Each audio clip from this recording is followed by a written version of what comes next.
Bismillahirrahmanirrahim. Assalamualaikum warahmatullahi wabarakatuh. Alhamdulillah kita masih bisa berjumpa lagi dalam channel saya, Lolita Sari. Ya, kali ini saya akan melanjutkan pembahasan kita yang lalu berkenaan tentang modul pengembangan koleksi yang ditulis oleh Laksmi yang diterbitkan oleh UT. Modul ini sangat bermanfaat bagi Anda pemerhati perpustakaan, khususnya bagaimana mengembangkan koleksi di perpustakaan, dan juga khususnya para mahasiswa universitas terbuka yang mengambil mata kuliah pengembangan koleksi. Oke, minggu lalu kita telah bahas dari awal modul ini. Modul pertama yaitu membahas tentang bagaimana konsep dasar dari pengembangan koleksi, dan kemudian dilanjutkan bagaimana pengembangan koleksi di berbagai jenis perpustakaan, dan kemudian modul kedua itu berkenaan tentang kebijakan pengembangan koleksi, dan selanjutnya bagaimana penyusunan kebijakan secara tertulis, dan saat ini kita akan bahas tentang bagaimana kebutuhan informasi pengguna. Artinya dari modul 1, 2, dan 3 itu sebenarnya sudah keterikatan ya.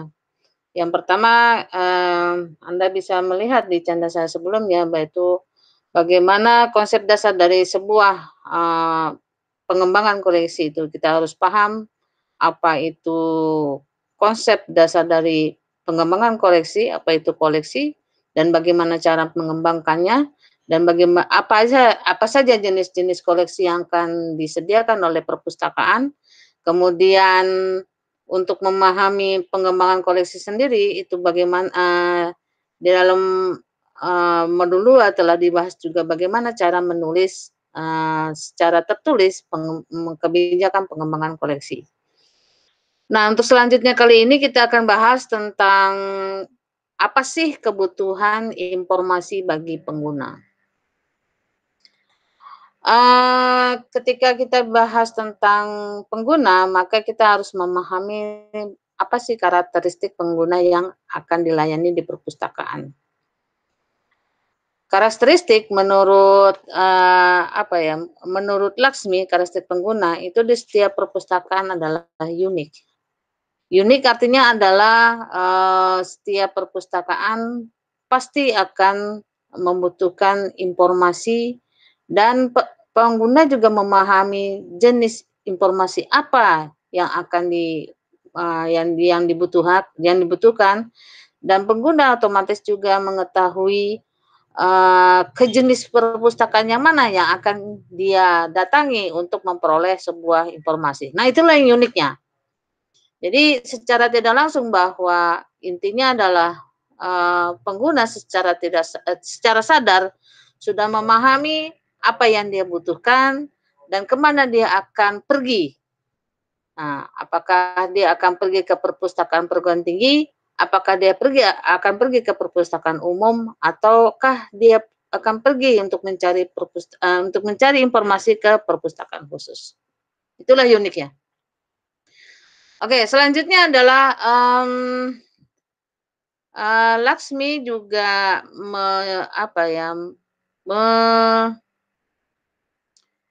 Laksmi dalam bukunya modul pengembangan koleksi, dia menyebutkan bahwa ada posisi antara kebutuhan need dengan keinginan pengguna want.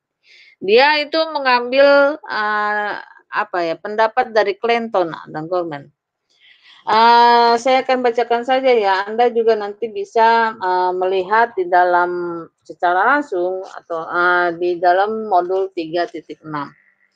Bahwa di sini ada perbandingan antara kebutuhan dan keinginan. Artinya kebutuhan itu adalah kebutuhan dari pengguna. Nah, keinginan adalah keinginan dari pemustaka. Nah, ini harus ada sinergi atau jangan-jangan ada bertolak belakang apa yang diinginkan pengguna dan apa yang apa yang diinginkan pengguna dan apa yang akan diberikan oleh, petugas perpustakaan.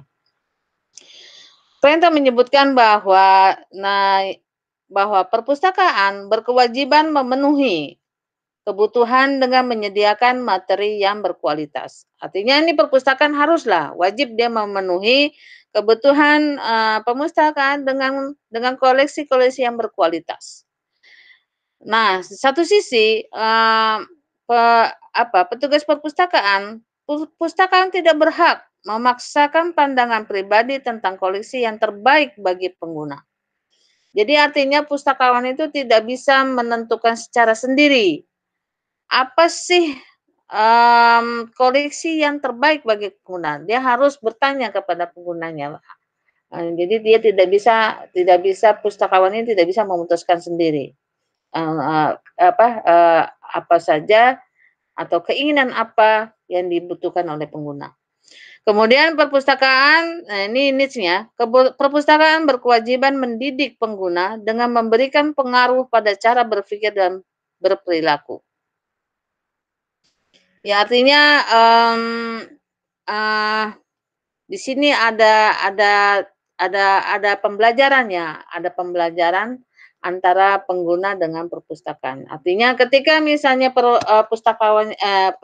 penggunanya belum paham apa yang akan dicari, maka pustakawan wajib memberikan arahan ya. Tidak memaksa tetapi hanya arahan saja. Oh, yang Anda cari atau Bapak Ibu cari adalah mungkin ini dan sebagainya. Memberikan arahan. Keinginan dari perpustakaan.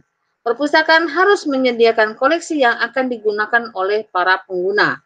Nah ini dalam modul 2 sudah dijelaskan bahwa koleksi yang disediakan oleh perpustakaan harus berbasis kebutuhan pengguna. Dan kemudian di sini dijelaskan bahwa perpustakaan seharusnya menyediakan kebutuhan pengguna secara efektif seperti yang diberikan oleh toko buku.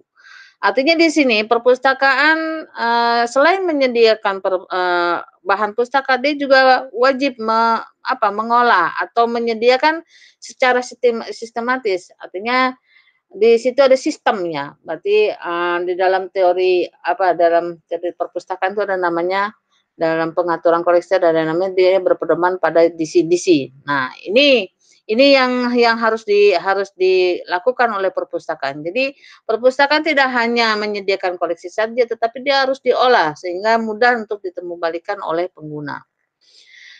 Kemudian yang wants-nya, koleksi yang diinginkan para pengguna yang beragam akan membangun koleksi yang berkualitas. Jadi misalnya ada koleksi-koleksi, misalnya subjek tentang kedokteran, maka dia akan memberikan judul-judul lain yang berkaitan dengan subjek kedokteran tersebut. Misalnya seperti itu, misalnya. Atau misalnya tentang pendidikan, manajemen pendidikan. Maka tidak hanya satu judul aja, tetapi ada beberapa judul yang berkaitan tentang manajemen pendidikan, seperti itu. Jadi agak beragam sehingga dalam mencari referensi lebih lebih beragam dan juga ketika pengguna itu menyelesaikan suatu skripsinya atau suatu disertasinya atau tesisnya itu ada beberapa buku yang bisa dijadikan bahan referensinya dengan subjek yang sama. Dan kemudian perpustakaan harus meningkatkan minat baca pengguna dengan cara menyediakan informasi bahkan yang bukan menjadi pilihan mereka sekalipun. Ya, itu tadi berkaitan ya sebenarnya. Artinya bahwa ada koleksi-koleksi yang berupa informasi yang beragam, Kalau dalam dalam teorinya bahwa ada koleksi-koleksi yang bersifat rekreasi. Jadi Tidak hanya hanya apa ya, koleksi yang bersifat, referensi aja, tetapi juga perpustakaan wajib juga menyediakan, apa, koleksi-koleksi yang bersifat, rekreasi, agar, apa ya, dalam mencari di perpustakaan itu tidak hanya bahan-bahan ya untuk bahan penelitian saja. Nah, biasanya ini disediakan oleh perpustakaan umum. Kalau perpustakaan khusus sudah jelas ya, siapa penggunanya dan sebagainya dan otomatis juga koleksinya juga akan, khusus. Eee, Kalau misalnya dia beragam koleksinya maka sudah bisa apa ya, dipastikan bahwa ini perpustakaan umum yang menyediakan koleksi-koleksi dari kalangan, apa ya, kalangan muda, kalangan tua, bahkan bayi pun untuk koleksi-koleksi bayi itu harus disediakan. Eee, Otomatis kalau untuk bayi itu bukan koleksi berbentuk, buku ya, bukan, tetapi bisa aja, koleksi-koleksi yang bersifat permainan dan sebagainya. Itu, eee eee, telah pula saya apa ya, saya uraikan pada bab sebelumnya, bab, tentang jenis-jenis koleksi di modul 2. Dan kemudian di sini, need-nya ya bahwa apabila para pengguna memberikan dukungan finansial, mereka berhak menentukan isi koleksi. Artinya bahwa, pengguna juga memiliki hak untuk menentukannya. Jadi berupa usulan-usulan yang harus disediakan oleh perpustakaan. Kalau misalnya pengguna itu mempunyai kontribusi terhadap pengembangan perpustakaan. Dan selanjutnya tanpa, motivasi minat baca pengguna akan sangat jauh dari yang diharapkan. Jadi di sini, pengguna juga membutuhkan ya motivasi dari para pustakawan. Bagaimana tuh caranya untuk meningkatkan minat baca? Mungkin perpustakaan juga harus menyediakan semacam event-event atau lomba-lomba dan sebagainya untuk meningkatkan minat baca penggunanya. Kemudian, awareness-nya menyediakan koleksi yang diinginkan, pengguna serta memastikan mereka akan membaca yang akan membantu membangun kebiasaan membaca. Nah ini ya, eee, artinya itu tadi bahwa untuk perpustakaan juga, wajib ya membuat suatu event-event atau suatu kegiatan yang bisa menumbuhkan minat baca penggunanya, ya. Nah, ini merupakan kebutuhan ya, kebutuhan dari pengguna dan, perpustakaan juga harus kreatif ya dalam meningkatkan minat baca, penggunanya. Ya, selanjutnya, dalam apa ya, selanjutnya, Laksmi juga menyebutkan ada, model ya, ada 3 model kebutuhan pengguna yang disebut dengan model Wilson. Ya di sini, model pertama yaitu dia, saling keterkaitan ya antara, kebutuhan dari individu. Individu ada kebutuhan fisiologis, afektif, dan kognitif. Kalau fisiologis udah jelas ya, itu kebutuhan-kebutuhan untuk minum dan sebagainya. Afektif, kognitif itu kebutuhan-kebutuhan untuk penyegaran, nutrisi di dalam, pemikirannya. Nah ini kebutuhan-kebutuhan, individu itu, bagaimana dia meningkatkan imun, bagaimana dia meningkatkan pikiran dan sebagainya. Itu, otomatis, vitamin-vitamin yang dibutuhkan itu berupa misalnya nutrisi yang untuk meningkatkan, eee, pengetahuan dia, maka itu yang harus dipikirkan oleh perpustakaan. Bagaimana tuh caranya meningkatkan imun atau cara meningkatkan gizi-gizi untuk diberikan kepada pemustakanya berupa koleksi-koleksi yang update, koleksi-koleksi yang menyegarkan dan sebagainya, yang menumbuhkan juga, rangsangan untuk penelitian dan sebagainya. Dan dan selanjutnya adalah kebutuhan, sosial, peran sosial. Peran sosial ini bahwa, pemustaka itu, dia berperan dia di dalam masyarakat, dia juga membutuhkan suatu informasi ya, suatu informasi yang untuk, meningkatkan, meningkatkan eee, meningkatkan, mmm meningkatkan kebutuhan informasinya misalnya seperti ini, misalnya remaja ya, remaja ketika misalnya dia dia berada di tengah-tengah masyarakat, dia adalah seorang pelajar, maka otomatis dia membutuhkan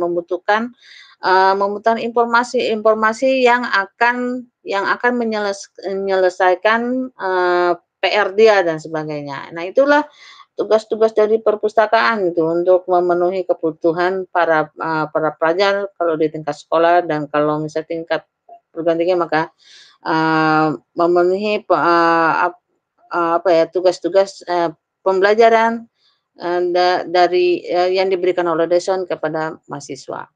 Dan kemudian, ada lingkungan. Nah, di sini dilihat bahwa, eee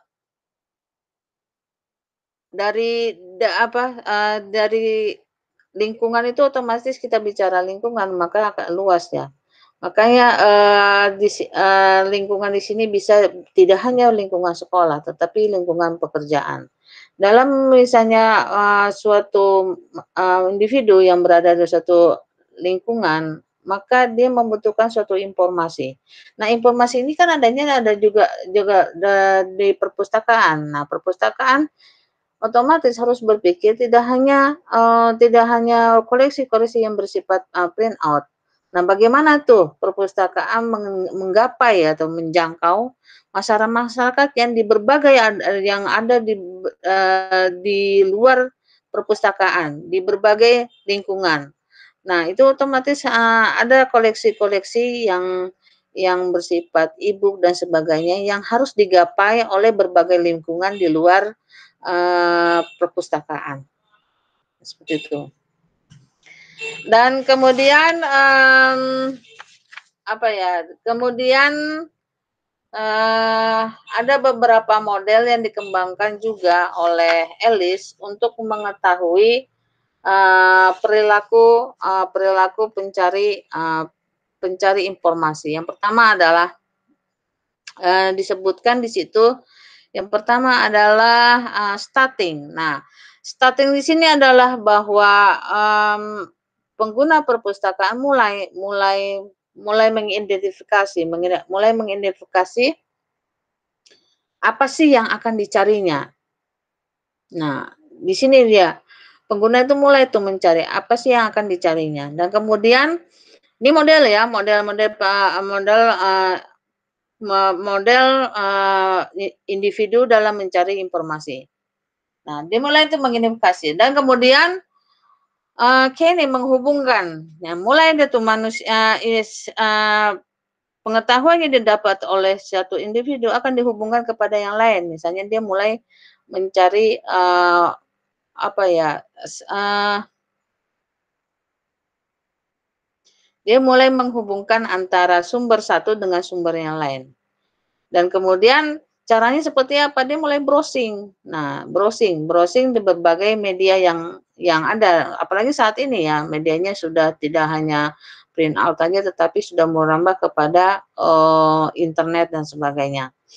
Nah, dengan browsing ini, otomatis si pencari ini juga mulai mulai pintar dia memilah mana yang akan digunakan, mana yang tidak digunakan, mana yang sumbernya valid, mana yang tidak sumbernya valid. Dia udah mulai apa ya, mulai pintar dia memilah-milah. Dan kemudian dia juga mulai memantau, memonitoring. Artinya memonitoring di sini adalah bahwa, eee, apakah sumber-sumber ini, update atau tidak dan sebagainya. Dan kemudian setelah itu dia akan merangkum, merangkum dari berbagai sumber yang ada dia akan merangkum, dan kemudian setelah dirangkum dia akan memverifikasi, apakah yang dirangkumnya itu, yang dibutuhkan atau tidak. Nah gitu kan. Nah kalau misalnya yang dirangkumnya yang dibutuhkan, maka ya sudah berarti kan selesai apa yang dicari oleh pengguna. Artinya bahwa model, pencarian pencarian apa ya, pencarian, perilaku ya, perilaku pencarian informasi bagi masyarakat itu, bagi individu, setiap individu bisa dilihat dari 8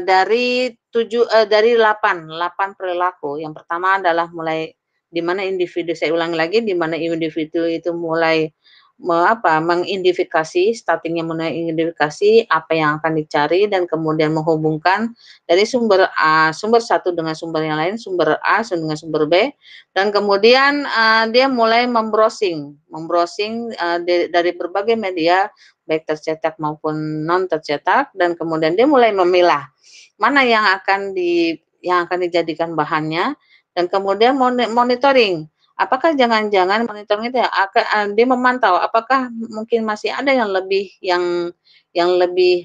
valid lagi yang dia cari tersebut, dan kemudian merangkum merangkum dan setelah merangkum apa yang dia cari, kemudian dia memverifikasi, oh ternyata inilah yang dia cari. Nah, itulah perilaku informasi, perilaku individu dalam pencarian informasi menurut Ellis. Nah, kemudian untuk seharusnya memang harus ada wadahnya di dalam pencarian informasi. Nah, menurut Sutimah bahwa perpustakaanlah tempat penyimpanan atau pelestarian di mana informasi yang dicari oleh pengguna perpustakaan. Artinya memang ketika misalnya perilaku pencari informasi ini sebenarnya harus ada wadahnya. Nah, wadahnya itu menurut Sutimah itu adalah di perpustakaan. Makanya oleh sebab itu menurut Sutimah bahwa perpustakaan adalah tempat menyimpan dan tempat melestarikan bahan koleksi, dan kemudian bisa disebut sebagai sumber dan pusat informasi. Mungkin itu yang dapat saya sampaikan untuk modul 3 ini tentang kebutuhan informasi bagi pengguna, dimulai dari karakter pengguna, kemudian membandingkan antara apa yang diinginkan oleh pengguna dan kemudian apa yang harus dilakukan oleh pustakawan, dan kemudian bagaimana sih perilaku pencari informasi yang telah disebutkan 9 tadi ya, bagaimana sih perilaku pencari informasi. Nah, inilah yang bisa diteliti oleh para pustakawan ya, sehingga pustakawan itu paham karakter daripada penggunanya dan bagaimana cara mereka mencari informasi. Nah, itu yang harus diketahui oleh pustakawan, sehingga pustakawan dapat membantu para pengguna yang dalam kesulitan pencarian dan sebagainya. Nah, ini yang harus dipahami oleh pustakawan sehingga terjadilah dialog akademis dan pembina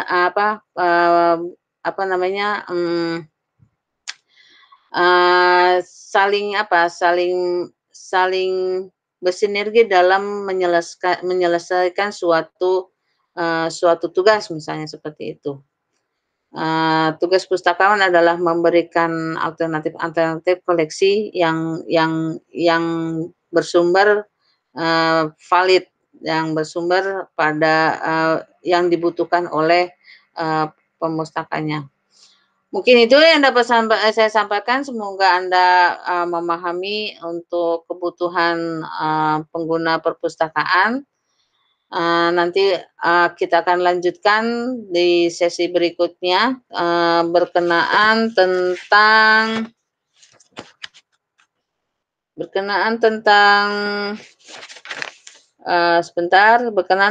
kajian pengguna. Ya, intinya sebenarnya modul 3 ini berupa riset bagi pustakawan untuk mengenal penggunanya. Demikian, semoga bermanfaat pertemuan kali ini. Terima kasih. Saya akhiri. Assalamualaikum warahmatullahi wabarakatuh.